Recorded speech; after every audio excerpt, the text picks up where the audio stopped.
బీజేటీవీ ముందుగా హెడ్లైన్స్ చూద్దాం. శంషాబాద్ ఎయిర్పోర్టుకు ఎన్టీఆర్ పేరు పెట్టాలన్న ఎమ్మెల్యే, ఎన్టీఆర్ పేరు తిరిగి పెట్టాలని డిమాండ్ చేసిన కృష్ణారావు, ఎన్టీఆర్ ఆశయాలను కొనసాగించాలని కోరిన ఎమ్మెల్యే, తెలుగు ప్రజల గౌరవ ప్రతీక ఎన్టీఆర్ అన్న కృష్ణారావు. ఫ్యూచర్ సిటీ పనులను పరిశీలించిన మంత్రులు, స్కిల్ యూనివర్సిటీ పనులు వేగవంతం చేయాలన్న మంత్రులు, దేశానికి తలమానికంగా ఫ్యూచర్ సిటీని తీర్చిదిద్దుతామన్న నేతలు, యువతకు ఉపాధి అవకాశాలే లక్ష్యమన్న మంత్రులు.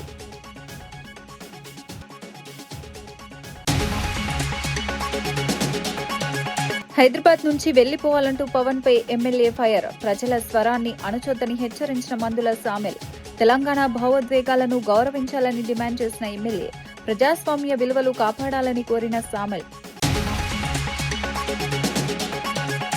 మహానాడుపై తీవ్ర విమర్శలు చేసిన మాజీ మంత్రి రోజా, హైబ్రిడ్ మహానాడంటూ సెటైర్లు వేసిన రోజా, మహానాడులో జగన్ పేరే ఎక్కువగా వినిపించిందన్న రోజా, ప్రజలకు స్పష్టమైన సందేశం ఇవ్వలేకపోయారన్న రోజా.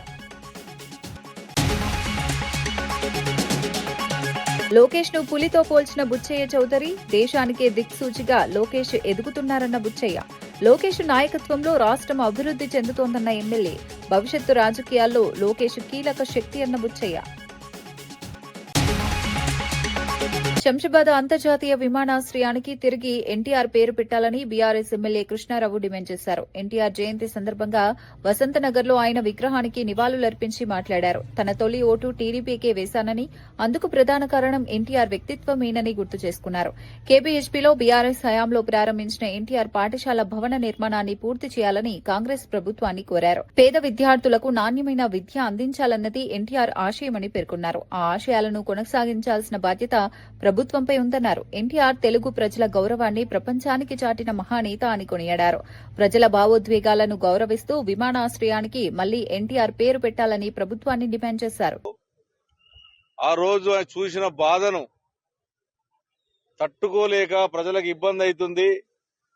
తెలంగాణ ఉన్నటువంటి ముఖ్యమంత్రి అంజయ్య గారు జరిగినటువంటి అన్యాయమే గాని, ఎన్టీ రామారావు గారిని బాధ పెట్టడమే గాని చూసి ఎన్టీఆర్ గారు మొట్టమొదటిసారి 9 నెలల్లో స్థాపించి అధికారం తెచ్చినటువంటి గొప్ప నాయకుడు ఎన్టీ రామారావు గారు. దాంట్లో కూడా నేను మొదటి సభ్యత్వం నేను గాని, ఇక్కడ ఉన్నటువంటి మా రాజు గారు గాని సభ్యత్వాలు, టీడీపీ సభ్యత్వము, ఆ రోజు మొట్టమొదటిసారి ఓటు కూడా ఆ రోజు తెలుగుదేశం పార్టీకి మొట్టమొదటి ఓటు, నాకు ఓటు వచ్చిందే తెలుగుదేశం పార్టీకి ఓటేశానని ఆ రోజు నాకు తెలియజేస్తా ఉన్నాను.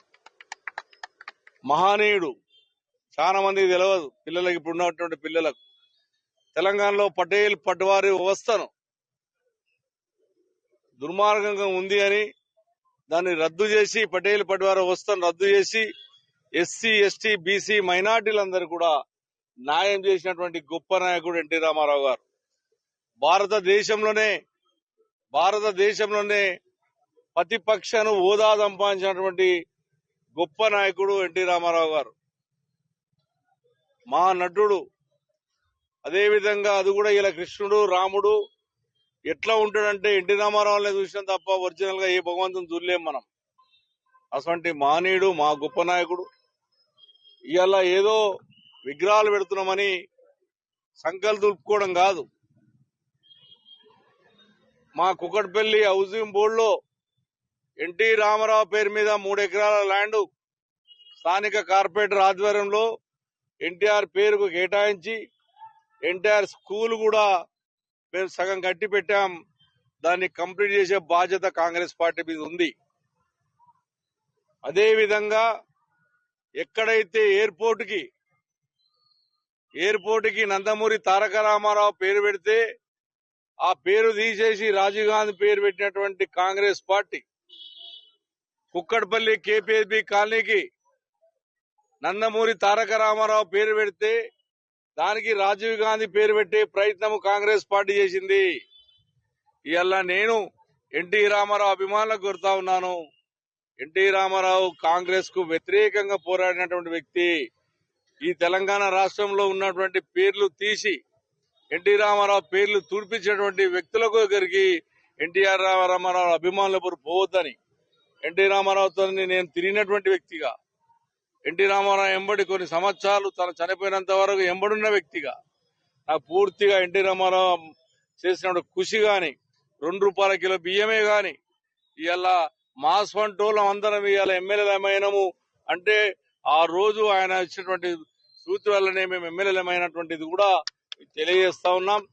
ఒక విగ్రహం పెట్టేసి హంగామాలు ఆర్భాటాలు కాదు, మాకు ఎయిర్పోర్ట్ కు పేరు మార్చండి, మా ఎన్టీ రామారావు పేరు పెట్టండి. మా కేపీబీ కాలనీలో ఈ రోజున ఉన్నటువంటి స్కూల్ కట్టించిన దానికి ఎన్టీఆర్ స్కూల్ పెట్టినాం మేము, దాన్ని కంప్లీట్ చేసే బాధ్యత తీసుకోండి. అప్పుడు ఎన్టీ రామారావు అభిమానులుగా మీరు గుర్తిస్తారు తప్ప అప్పటిదాకా మీరు గుర్తించారని చెప్పి ఎన్టీ రామారావు గారి జయంతి సందర్భంగా నేను విజ్ఞప్తి చేస్తాను. టీడీపీ మహానాడు వేదికగా నేత నన్నూరి నర్సిరెడ్డి చెప్పిన యువరాజు కథ రాజకీయ వర్గాల్లో చర్చనీయాంశమైంది.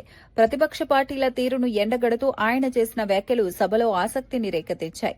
యువరాజు కథ ద్వారా రాష్ట రాజకీయాల పరిస్థితులను పోల్చి వివరిస్తూ భవిష్యత్తులో తెలుగుదేశం పార్టీ తీసుకోబోయే రాజకీయ నిర్ణయాలపై సంకేతాలిచ్చారు. ప్రజలను మభ్యపెట్టి అధికారంలోకి రావాలని చూసే పార్టీలకు ప్రజలే గుణపాఠం చెప్తారని అన్నారు. టీడీపీ ఎప్పుడూ ప్రజల సంక్షేమం కోసం పనిచేస్తుందని పేర్కొన్నారు. మహానాడు వేదికగా పార్టీ శ్రేణుల్లో ఉత్సాహం నింపేలా ఆయన ప్రసంగం సాగింది. రాజకీయాల్లో స్పష్టత, దూరదృష్టి అవసరమని పేర్కొంటూ రాష్ట అభివృద్దే తమ లక్ష్యమని తెలిపారు. ఆయన వ్యాఖ్యలకు సభలో పెద్ద ఎత్తున చప్పట్లు వినిపించాయి. క్షమించురా అని చెప్తే మళ్ళీ అక్కడికి వెళ్ళాడంట. వెళ్ళి మీ రాజు ఏమన్నాడు అన్నాడంట. ఏమన్నాడు అంటే మా రాజు నిన్ను ఉరిదీయొద్దంటాడు అనుకున్నావు కదా అన్నాడంట. అవును, మీ రాజు నైజం అది కదా, అతను ఉరిదీయనీయడు అంటే, ఓ పిచ్చోడా, మా రాజు అక్కడ లేడు, మా యువరాజు ఉన్నాడు, ఇలా సచ్చే వరకు ఉరిదీయమని చెప్పిండంట. అందుకనే రాష్ట్ర రాజకీయాల నుంచి ఇప్పటి నుంచి మాట్లాడేటువంటి నాయకులు భవిష్యత్తులో తెలుగుదేశ పరిణామాలు ఏ రకంగా ఉంటాయో గుర్తుపెట్టుకోవాలని మీ అందరికీ గుర్తు చేస్తూ ముగిస్తున్నాను. ధన్యవాదాలు. ఫ్యూచర్ సిటీలో మంత్రులు పొంగులేటి శ్రీనివాసరెడ్డి, శ్రీధర్ బాబు పర్యటించారు. ఫ్యూచర్ సిటీ డెవలప్మెంట్ అథారిటీ కార్యాలయ భవన నిర్మాణ పనులను పరిశీలించి అధికారులతో సమీక్ష నిర్వహించారు. స్కిల్ యూనివర్సిటీ పనుల పురోగతిపై ఆరా తీసిన మంత్రులు పనులను వేగవంతం చేయాలని ఆదేశించారు. ఫ్యూచర్ సిటీ దేశానికి తలమానికంగా నిలిచేలా అభివృద్ది చేస్తున్నామని పేర్కొన్నారు. యువతకు ఉపాధి, నైపుణ్యాభివృద్ది అవకాశాలు కల్పించడమే లక్ష్యమన్నారు. ఆధునిక సదుపాయాలతో కూడిన సమగ్ర నగరంగా ఫ్యూచర్ సిటీ రూపుదిద్దుకుంటోందని పేర్కొన్నారు. పెట్టుబడులను ఆకర్షించేలా ప్రణాళికాబద్దంగా అభివృద్ది కార్యక్రమాలు చేపడుతున్నామని వెల్లడించారు. పర్యావరణ హిత పరిశ్రమలు, ఆధునిక మౌలిక వసతులు ఈ ప్రాజెక్టుకు ప్రత్యేక ఆకర్షణగా నిలుస్తాయని మంత్రులు తెలిపారు. ప్రతిష్టాత్మకంగా తీసుకున్న ఈ ఫ్యూచర్ సిటీ డెవలప్మెంట్కు సంబంధించి రేపు రాబోయే కాలంలో ప్రపంచవ్యాప్తంగా ఒక గ్లోబల్ సిటీని చేయాలనే ఆలోచన పరంగా ఇక్కడ తీసుకుంటా ఉన్న ప్రతి నిర్ణయం, ప్రతి కార్యాచరణ గ్లోబల్ స్టాండర్డ్స్గా ఉండాలని ఒక అభిప్రాయంతో ముందుకెళ్తా ఉన్నాం. ఆ క్రమంలోనే రాబోయే కాలంలో కూడా మేము ఈరోజు పునాదులు వేస్తూ ఉన్నాం. పునాదులపై బిల్డింగ్స్లు కూడా కడతాం. మా హయాంలోనే సిటీని నిర్మాణం కూడా చేస్తాం. మేము ప్రజలకు చెప్పిన మాటను నిలబెట్టుకుంటూ ఈరోజు అత్యంత ప్రభావితమైన ప్రపంచవ్యాప్తంగానే సిటీగా ఎదగాలని మరి మా ప్రభుత్వ ఆలోచన, ముఖ్యమంత్రి ఆలోచన, మా సహచరుల ఆలోచన మేరకు దీన్ని ముందుకు తీసుకెళ్లాలనే ఒక కార్యాచరణ తీసుకున్నాం. దీనిలో భాగంగానే ఈరోజు ఇక్కడ మరి ఫ్యూచర్ సిటీ డెవలప్మెంట్ అథారిటీకి సంబంధించి మొన్న మీరు చూశారు, పోలీస్ కమిషనరేట్కి సంబంధించిన అంశం విషయంలో ప్రభుత్వ కార్యాలయాలు సంబంధించి ఒక ప్రధానంగా గ్లోబల్ ప్రజెన్స్ ఉన్న మన ప్రభుత్వ కార్యాలయాలు కూడా ఇక్కడి నుంచే నడపాలనే ఉద్దేశంతో ముందుకెళ్తా ఉన్నాం.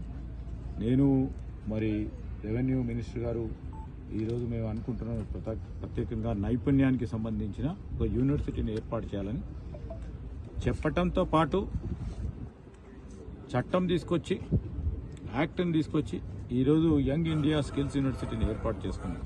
అది ఒక టెంపరీ క్యాంపస్లో నడిపిస్తూ ఉన్నాం. పర్మనెంట్ క్యాంపస్ని ఇక్కడ నిర్మాణం జరుగుతూ ఉంది. దాన్ని కూడా పర్యవేక్షించి ఈరోజు మరి ఇంకా వేగవంతంగా బిల్డింగ్స్ అన్నిటిని కూడా కంప్లీట్ చేసుకొని ఆ టెంపరీ క్యాంపస్ అంతా కూడా ఇక్కడ షిఫ్ట్ చేయడానికి మేము ఈరోజు అక్కడికి వెళ్తా ఉన్నాం. శ్రీనివాసరెడ్డి గారు, మేము అక్కడికి వెళ్ళి మరి ఏ నిర్ణయాలు తీసుకొని వేగవంతంగా దాన్ని పూర్తి చేయడానికి ప్రయత్నం చేస్తాం. సార్ హరీష్ రావు గారు ఫ్యూచర్ సిటీని రద్దు చేస్తామన్నారు. హరీష్ రావు గారు ఏదంటే అది మాట్లాడతారు. కేటీఆర్ గారు ఏదంటే అది మాట్లాడతారు.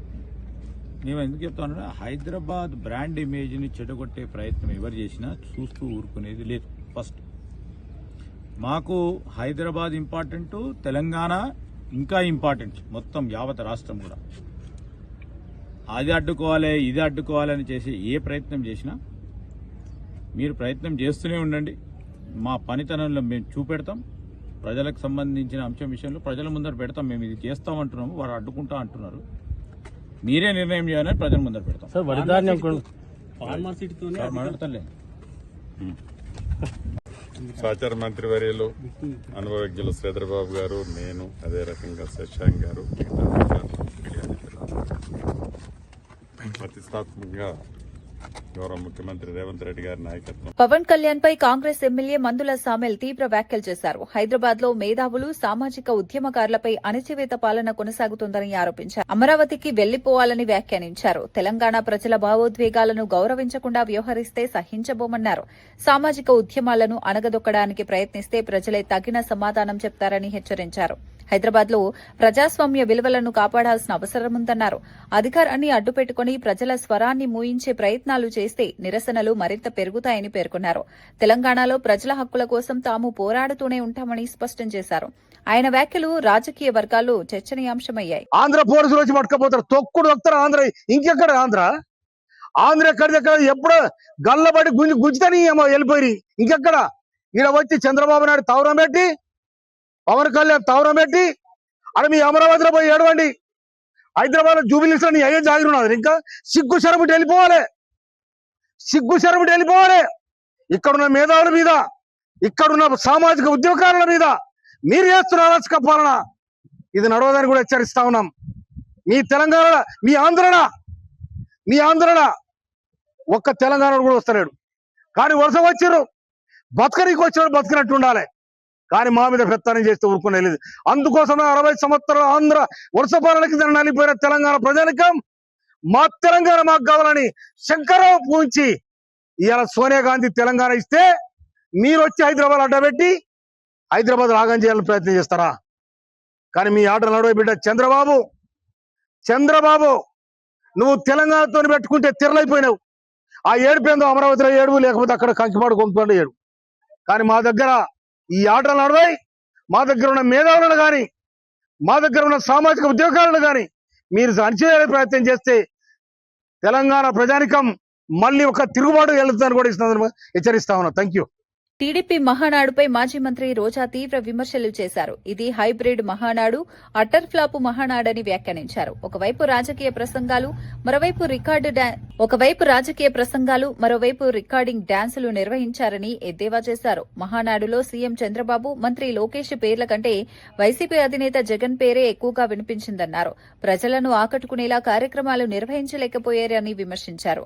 టీడీపీ నాయకులు అభివృద్ది అంశాల కంటే ప్రతిపక్షాలపైనే ఎక్కువ దృష్టి పెట్టారని ఆరోపించారు. మహానాడు ద్వారా ప్రజలకు స్పష్టమైన సందేశం ఇవ్వడంలో టీడీపీ విఫలమైందన్నారు. గొడ్డలి పార్టీ అంటే ఈ ప్రభుత్వానికి సమాధానం చెప్పడానికి సమాధానం లేదు. డైవర్షన్ పాలిటిక్స్ తో ఎప్పుడు చూసినా తల్లి చెల్లి గొడ్డలి అంటూ మాట్లాడుతున్నారు. ఈరోజు నేను సూటిగా తెలుగుదేశం పార్టీ హోంమంత్రి అనిత గారిని, వాళ్ళ మంత్రుల్ని అడుగుతున్నాను. అమ్మా, మీ చంద్రబాబు నాయుడు తన ఆస్తుల్లో తల్లి చెల్లికి ఎంత ఇచ్చారో ఒకసారి చెప్తావమ్మా? హెరిటేజ్ ఆస్తుల్లో తల్లి చెల్లికి ఎంత ఇచ్చారో ఒకసారి చెప్తారమ్మా? ఈ రోజు లెక్కలు చెప్పడానికి మీ నాయకుడి దగ్గర, ఆయన కొడుకు దగ్గర సమాధానం లేదు. ఎందుకంటే ఈ రోజు వాటికి వాళ్ళ తల్లి ఎలా ఉంటుందో ప్రపంచానికి తెలియదు, వాళ్ళ చెల్లెళ్ళు అక్కలు ఎలా ఉంటారో ప్రపంచానికి తెలియదు. వాళ్ళందరినీ ఎక్కడో అట్టడుగున పడేసి తాను మాత్రం మోసాలతో, వెన్నుపోట్లతో ఈరోజు ముఖ్యమంత్రి స్థాయికి ఎదిగి ఈరోజు తాను, తన పెళ్ళాం, తన కొడుకు, తన కోడలు, మనవడు తప్ప ఈ ప్రపంచంలో ఎవరికి ఏ సహాయం చేయని చంద్రబాబు నాయుడు మాట్లాడుతుంటే మీరు తానా అంటే తందానని మాట్లాడుతున్నారే. సో చంద్రబాబు నాయుడు తల్లితో ఉన్న ఫోటో గాని, లేదా అక్క చెల్లెలతో ప్రతి సంవత్సరం ప్రేమగా ఆడబిడ్డల్ని ఇంటికి పిలిచి పసుపు కుంకుమ ఇచ్చి చీర పెట్టి భోజనం పెట్టాలి కదా ప్రతి అన్నదమ్ముడు పెట్టేది. మరి ఎన్నిసార్లు పెట్టాడో ఆ ఫోటోలు ఒకసారి బయట పెడితే ఈయన తల్లి చెల్లికి ఎంత ప్రేమ ఇచ్చాడు, ఎంత గౌరవం ఇచ్చారు, ఎంత ఆస్తులు ఇచ్చారు, ఎంత విలువలతో ముందుకెళ్లాడు అనేది మేము కూడా చూస్తాం. ఈ రోజు మీరు చూస్తే ఈ దేశంలోనే జగనన్న ఇచ్చినంత ఆస్తి తన చెల్లికి ఏ రాజకీయ నాయకుడు కూడా ఎవ్వరు కూడా ఇచ్చిన దాఖలాలు లేవు. వివేకానంద రెడ్డి గారి హత్య గొడ్డలితో జరిగింది అన్నారు కదా, అది ఎవరు అధికారంలో ఉన్నప్పుడు జరిగింది? చంద్రబాబు నాయుడు గారు అధికారంలో ఉన్నప్పుడు జరిగింది. మరి ఆ రోజు మా అక్కలు ఇద్దరు మాట్లాడుతున్నారు కదా, ఇప్పుడు వివేకానంద రెడ్డి కూతురును ఇంకొక అక్క, వాళ్ళు అప్పుడెందుకు మాట్లాడలేదని నేను అడుగుతున్నా. పవన్ కళ్యాణ్ గారు అప్పుడెందుకు మాట్లాడలేదు అని అడుగుతున్నా. ఈ రోజు వేదిక మీద ఉన్న మాట్లాడిన ఈ గొడ్డలి పార్టీని మాట్లాడిన వాళ్ళు ఆ రోజు ఎందుకు మాట్లాడలేదని అడుగుతున్నా. అధికారంలో మీరున్నారు, పోలీసు వ్యవస్థ మీ చేతిలో ఉంది, ఇంటెలిజెన్స్ మీ చేతిలో ఉంది. మరి తప్పు చేసిన వాళ్ళ మీద ఎఫ్ఐఆర్ ఎందుకు వేయలేదు? ఎందుకు ఎంక్వైరీ చేయలేదు? ఎందుకు వాళ్ళని శిక్షించడానికి ప్రయత్నించలేదు అని నేను అడుగుతున్నాను. ఈ రోజు గొడ్డలితో వివేకానంద రెడ్డి గారిని నేనే చంపానని దస్తగిరి గారు టీవీ ఛానల్లో ఎలా మాట్లాడాడో రాష్ట్ర ప్రజలందరూ చూశారు. ఆ దస్తగిరికి కొమ్ము కాస్తోంది ఎవరు? తెలుగుదేశం పార్టీ నాయకులు. మీరు మీ పచ్చ ఛానళ్లలో, మీ డిబేట్లలో ఆయన కూర్చోబెట్టుకొని ఒక హంతకుడితో మీరు ఎలా మాట్లాడిస్తున్నారో అందరూ చూస్తున్నారు. ఎందుకు మీరు మీరు అని నేను అంటున్నానంటే, ఈ రోజు దస్తగిరికి గాని మీకు గాని కేసుల్లో వాదాడడానికి వచ్చే వాళ్ళు ఎవరండి? లాయర్ సిద్ధార్థ లూథ్రా గారు. ఆయన ఒకసారి రావాలంటే ఎన్ని లక్షలు ఇవ్వాలో అందరికీ తెలుసు. మరి అలాంటి లాయర్ ని దస్తగిరి పెట్టుకోగలిగిన స్తోమత ఉందా? మీ లాయరే దస్తగిరికి కూడా ఉన్నాడు అంటే చంద్రబాబు నాయుడు, దీంట్లో ఎవరి హస్తం ఉంది? వివేకానంద రెడ్డి గారి హత్యలో ఎవరి హస్తం ఉంది? మీది కాదా? మీ పార్టీది కాదా? మీది కాదా గొడ్డలి పార్టీ? మీది ఒక్క గొడ్డలి పార్టీయే కాదు, మీది వెన్నుపోటు పార్టీ. మీకు రాజకీయ భవిష్యత్తు ఇచ్చి నీకు పిల్లనిచ్చిన మామ ఎన్టీఆర్కే వెన్నుపోటు పొడిచిన మహానుభావుడు నువ్వు. నీది వెన్నుపోటు పార్టీ. అలాగే చెప్పుల పార్టీ. మామ గెలిపించుకున్న పార్టీని లాక్కొని ఆయన గెలిపించిన ఎమ్మెల్యేలతోనే ఆయన మీద చెప్పులేసిన గొప్ప నాయకుడివి నువ్వు. నీది చెప్పుల పార్టీ. అలాగే దొంగల పార్టీ. ఏదైతే ఎన్టీఆర్ గారు స్థాపించి ఎన్టీఆర్ పేద ప్రజలు, అణగారిన వర్గాలకు ఎన్నో సేవలు అందించారని మాజీ మంత్రి మోత్కుపల్లి నరసింహులు అన్నారు. ఎన్టీఆర్ జయంతి సందర్భంగా మాట్లాడిన ఆయన తెలుగు ప్రజల గౌరవాన్ని ప్రపంచానికి చాటిన మహానేత ఎన్టీఆర్ అని కొనియాడారు. ప్రస్తుతం రాష్ట్రంలో పెరుగుతున్న అవినీతి, అక్రమాలను చూస్తుంటే ఎన్టీఆర్ లాంటి నాయకుడు అవసరం మరింత పెరిగిందన్నారు. ప్రజల కోసం అహర్నిశలు పనిచేసే నాయకత్వం ఇప్పుడు కనిపించడం లేదని ఆవేదన వ్యక్తం చేశారు. పేదల సంక్షేమమే ఎన్టీఆర్ రాజకీయాల కేంద్ర బిందువని గుర్తు చేశారు. ప్రజలకు ఆత్మగౌరవం ఇచ్చిన మహానేతగా ఎన్టీఆర్ చరిత్రలో నిలిచిపోయారని అన్నారు. రాజకీయాల్లో విలువలు, నిబద్దతలు తిరిగి రావాలంటే ఎన్టీఆర్ ఆశయాలను అనుసరించాలని పిలుపునిచ్చారు. ఒక పేదవాడిగా ఎన్టీఆర్ మళ్లీ పుట్టాలని కోరుకుంటున్నానని మోత్కుపల్లి భావోద్వేగంగా వ్యాఖ్యానించారు. నాయకుడిని మనం చూడలేం, చూడబోము కూడా. ఆయన తిరిగి మళ్ళీ పుట్టి వాస్తవంగా ఈ అవినీతి, అక్రమాలంతా పోవాలంటే అటువంటి నాయకుడే అవసరం. మనసున్న నాయకుడు అవసరం. మానవత్వం ఉన్నటువంటి ఎన్టీ రామారావు గారు మళ్ళీ పుట్టాలని కూడా నేను కోరుకుంటున్నాను ఒక పేదవాడిగా. ఒక మాటలో చెప్పాలంటే ఎవర్రా నాయకుడు అని ఒకసారి చూస్తే నాయకుడుగా ఎవ్వరు లేరు. నాయకుడు అంటే త్యాగం చేసినోడు నాయకుడు. భోగాల కోసం, డబ్బు కోసం ఎగబడే వాళ్ళు నాయకులు కాదు. ఉదాహరణకు చెప్తున్నా, ₹1 లేకపోయినా నేను 6 సార్లు ఎమ్మెల్యే గెలవగలిగానంటే ఆయన ఇచ్చిన శక్తి, ఆయన ఇచ్చిన బలం. మంత్రి నారా లోకేష్ ను టీడీపీ ఎమ్మెల్యే గోరంట్ల బుచ్చయ్య చౌదరి పులితో పోల్చారు. మహానాడు వేదికగా మాట్లాడిన ఆయన లోకేష్ దేశానికే దిక్సూచిగా మారే రోజులు దగ్గరలోనే ఉన్నాయని అన్నారు. పులి కడుపున పులే పుడుతుందని, పెద్ద పులి సాధువైతే చిన్న పులి ఉగ్ర నరసింహంలా ఎదుగుతున్నాడని వ్యాఖ్యానించారు. లోకేష్ నాయకత్వంతో రాష్ట్రాభివృద్ది వేగంగా ముందుకు సాగుతోందన్నారు. గొడ్డలి పార్టీకి ప్రజల్లో ఆదరణ తగ్గిపోతుందని, లోకేష్ దెబ్బకు ఆ పార్టీ పరారు కావడం ఖాయమన్నారు. తెలుగు జాతి ఐక్యత, యువతకు అవకాశాలు కల్పించడంలో లోకేష్ కీలక పాత్ర పోషిస్తున్నారని కొనియాడారు. మహానాడు వేదికగా బుచ్చయ్య చేసిన వ్యాఖ్యలకు పార్టీ శ్రేణుల నుంచి భారీ స్పందన లభించింది. భవిష్యత్తు రాజకీయాల్లో లోకేష్ ప్రధాన శక్తిగా నిలుస్తారని ఆయన విశ్వాసం వ్యక్తం చేశారు. తెలుగు జాతి ఐక్యత కోసం, ప్రపంచంలో మన ఖ్యాతిని నిలబెట్టడం కోసం చంద్రబాబు గారు చేస్తున్న కృషిలో ప్రధాన పాత్ర వహిస్తున్న లోకేష్ గారికి కూడా మేము ధన్యవాదాలు తెలియజేస్తూ, యువతరం వచ్చింది, మా తరాలు కూడా అయిపోతాయి. కాకపోతే యువతరం నేర్చుకోవాల్సింది కష్టపడటం. రామారావు గారు నేర్పింది నీతి నిజాయితీలతో కూడుకున్న రాజకీయం. శంషాబాద్ అంతర్జాతీయ విమానాశ్రయానికి తిరిగి ఎన్టీఆర్ పేరు పెట్టాలని బీఆర్ఎస్ ఎమ్మెల్యే కృష్ణారావు డిమాండ్ చేశారు. ఎన్టీఆర్ జయంతి సందర్భంగా ఆయన విగ్రహానికి నివాళులర్పించి మాట్లాడిన ఎమ్మెల్యే తన తొలి ఓటు టీడీపీకే వేశానని గుర్తు చేసుకున్నారు. అందుకు కారణం ఎన్టీఆర్ వ్యక్తిత్వం, ప్రజల కోసం చేసిన సేవలేనన్నారు. కేపీహెచ్పీలో బీఆర్ఎస్ హయాంలో ప్రారంభించిన ఎన్టీఆర్ పాఠశాల భవన నిర్మాణాన్ని కాంగ్రెస్ ప్రభుత్వం పూర్తి చేయాలని కోరారు. గొప్ప నాయకుడు ఎన్టీ రామారావు గారు, మా నటుడు. అదేవిధంగా అది కూడా ఇలా కృష్ణుడు రాముడు ఎట్లా ఉంటాడంటే ఎన్టీ రామారావుని చూసినాం తప్ప ఒరిజినల్ గా ఏ భగవంతుని చూడలేం మనం. అటువంటి మానీయుడు, మా గొప్ప నాయకుడు. ఇవాళ ఏదో విగ్రహాలు పెడుతున్నామని సంకల్పం దులుపుకోవడం కాదు. మా కుకట్పల్లి హౌసింగ్ బోర్డులో ఎన్టీ రామారావు పేరు మీద 3 ఎకరాల ల్యాండ్ స్థానిక కార్పొరేటర్ ఆధ్వర్యంలో ఎన్టీఆర్ పేరుకు కేటాయించి ఎన్టీఆర్ స్కూల్ కూడా మేము సగం కట్టి పెట్టాం. దాన్ని కంప్లీట్ చేసే బాధ్యత కాంగ్రెస్ పార్టీ మీద ఉంది. అదేవిధంగా ఎక్కడైతే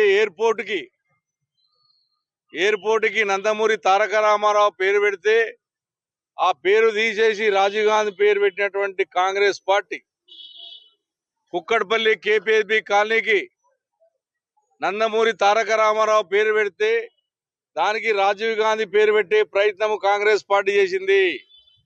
ఇవాళ నేను ఎన్టీ రామారావు అభిమానులకు కోరుతా ఉన్నాను. ఎన్టీ రామారావు కాంగ్రెస్ కు వ్యతిరేకంగా పోరాడినటువంటి వ్యక్తి. ఈ తెలంగాణ రాష్ట్రంలో ఉన్నటువంటి పేర్లు తీసి ఎన్టీ రామారావు పేర్లు తుడిపించినటువంటి వ్యక్తులకు దగ్గరికి ఎన్టీఆర్ రామారావు అభిమానులు పోవద్దు. రంగారెడ్డి జిల్లా పెద్దషాపూర్ భూముల అంశంపై మాజీ మంత్రి హరీష్ రావు చేసిన వ్యాఖ్యలను భూ యజమానులు ఖండించారు. సోమాజిగూడ ప్రెస్ క్లబ్ లో మీడియాతో మాట్లాడిన వారు సదరు భూములు ప్రభుత్వానివని హరీష్ రావు చెప్పడం సరికాదన్నారు. ఆ భూములపై ఇప్పటికే న్యాయస్థానంలో వివాదాలు కొనసాగుతున్నాయని గుర్తు చేశారు. గతంలో రాజేంద్రనగర్ ఆర్డీఓపై కోర్టు జరిమానా కూడా విధించిందని తెలిపారు. 10 ఏళ్లు మంత్రిగా పనిచేసిన హరీష్ రావు పూర్తి వివరాలు తెలుసుకోకుండా మాట్లాడటం బాధాకరమన్నారు. తమ ప్రైవేటు భూములను ప్రభుత్వ భూములుగా చూపించడం వల్ల తమకు నష్టం జరుగుతోందని ఆవేదన వ్యక్తం చేశారు. ఈ అంశంపై న్యాయవాదులను సంప్రదించి త్వరలోనే న్యాయస్థానాన్ని ఆశ్రయిస్తామని స్పష్టం చేశారు. రాజకీయ ప్రయోజనాల కోసం తప్పుడు ప్రచారం చేయొద్దని హెచ్చరించారు.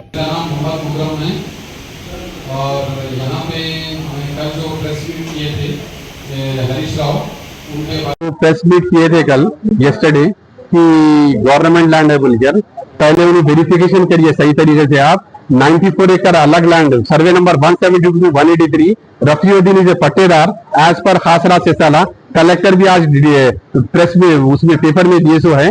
आप पहले सही तरीके से वेरीफाई करिए, उसके बाद आप कोई भी प्रेस मीट करिए. आप ये आरडीओ के साथ रेवेन्यू अथॉरिटी के साथ कोल्यूड होके गलत हमारे साथ क्या बोलते थे ऐसे चीजें मत करिए. आपके डिमांड्स हम पूरे नहीं कर सकते. जो भी आपके आदमी से आप जो मैसेजेस दे रहे हैं ये गलत है. और जो आरडीओ जो ऑर्डर पास करे वो आरडीओ ऑर्डर पास करे बोल रहे हैं आप 24 फरवरी को आरडीओ ऑर्डर पास करे तो आरडीओ के ऑर्डर को रिजेक्ट किया गया, उसको सेटिसाइड किया गया, फिर पनिश किया गया उसको और बोला गया कि ये प्राइवेट लैंड है. नए आरडीओ को अपॉइंट किया गया, उसके अंदर ऑर्डर को क्या बोलते थे फिर से हम आपको 65 करके पासबुक इशू करो बोले. 94 एकड़ स्टिल पेंडिंग पेंडिंग है और उसमें तहसीलदार को पावर्स है एज पर भू भारती ऑर्डर पास करने के. अभी उसमें फाइनल अथॉरिटी आरडीओ है.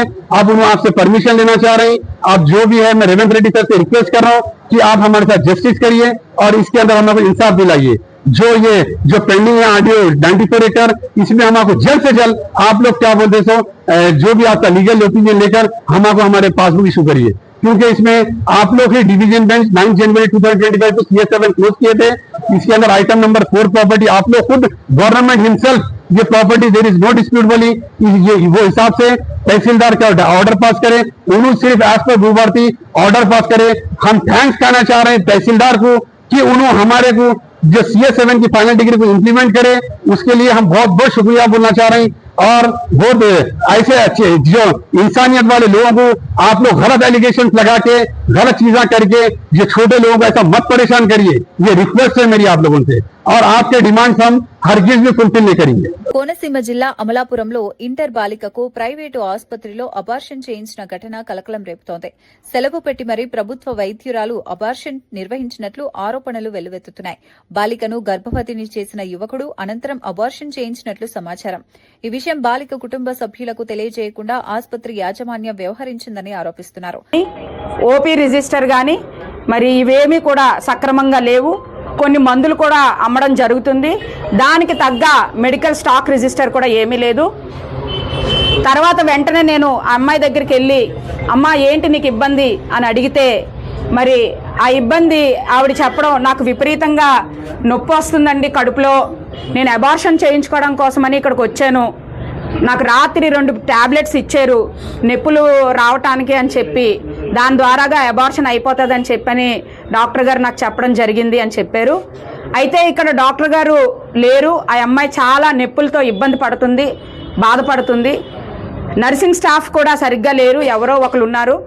ఒక అమ్మాయి ఉంది, ఆ అమ్మాయితో ఎదర షట్టర్ ఓపెన్ చేయించి, ఏంటమ్మా ప్రాబ్లము, డాక్టర్ గారికి ఫోన్ చేయమ్మా అంటే, డాక్టర్ గారు నేను 7 గంటలకు ఇక్కడికి వచ్చాను, కరెక్ట్గా 7:15కి, డాక్టర్ గారు 9:15కి ఇక్కడికి రావటం జరిగింది. అయితే నేను కేస్ షీట్ చూస్తే కేస్ షీట్ కూడా సరిగ్గా లేదు సక్రమంగా. ఆ కేస్ షీట్లో మరి ఆవిడ రాసింది ఏంటి అంటే, ఎనీమియాతో 6 హెమోగ్లోబిన్ పర్సంటేజ్ 6.8 గ్రామ్స్ ఉంది అని చెప్పని ఆవిడ అందులో మెన్షన్ చేయడం జరిగింది. కానీ ఇక్కడ జరుగుతున్న లైవ్ పరిస్థితి ఒకటైతే, కేస్ షీట్లో ఉన్న కేస్ హిస్టరీ ఒక పరిస్థితిగా ఉంది. కాబట్టి ఇటువంటివి మెయిన్ డాక్టర్ గారు గవర్నమెంట్ హాస్పిటల్ CHC పి గన్నవరంలో పనిచేస్తున్నారు. అయితే గవర్నమెంట్ హాస్పిటల్లో డాక్టర్స్ మరి లేని పేదవాళ్ళందరికీ కూడా, గర్భిణీ స్త్రీలకు కానీ, పిల్లల విభాగం కానీ గవర్నమెంట్ హాస్పిటల్స్లో మరి డాక్టర్స్ సరిగ్గా లేరు అని చెప్పని ప్రైవేట్ హాస్పిటల్స్లో సిజేరియన్స్కి మరి పిల్లలకి ఏ ఇబ్బంది వచ్చినా ఇక్కడి నుంచి కాకినాడ హైయర్ సెంటర్కి స్వాగతం. ముందుగా వార్తల్లోని ముఖ్యాంశాలు.